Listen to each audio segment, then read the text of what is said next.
Hi everyone, welcome to day 3 of Hanuman Sankalp. So ఎప్పట్లాగే morning అది లేచి హౌస్ అది క్లీన్ చేసుకొని స్నానం చేసి పూజ మండప్ అది రెడీ చేశాను. సో ఈ హనుమాన్ చాలీసా అంత ఈజీ కాదండి. చాలామంది గివప్ ఇస్తారు. ఎందుకంటే డైలీ ఏ టైంకి లెగుస్తామో అదే టైంకి లేచి చేయాలి. Plus continuous 11 days and 11 times Chalisa చేయాలి. ఇది ఒక ఛాలెంజ్ అనే చెప్పుకోవాలి. బికాజ్ చాలా రూల్స్ అండ్ రెగ్యులేషన్స్ ఉంటాయి.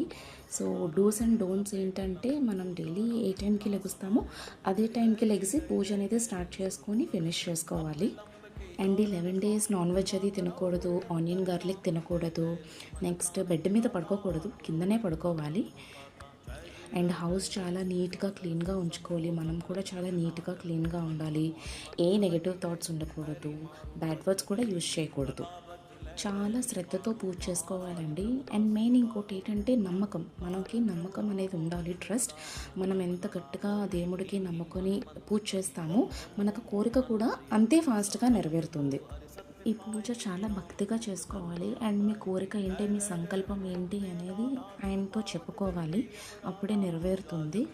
అండ్ మీకు టైం దొరికినప్పుడల్లా హనుమంతుడిని తలుచుకోండి, జపం చేసుకోండి.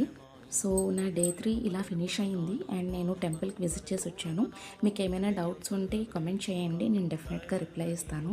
జై శ్రీరామ్, జై హనుమాన్.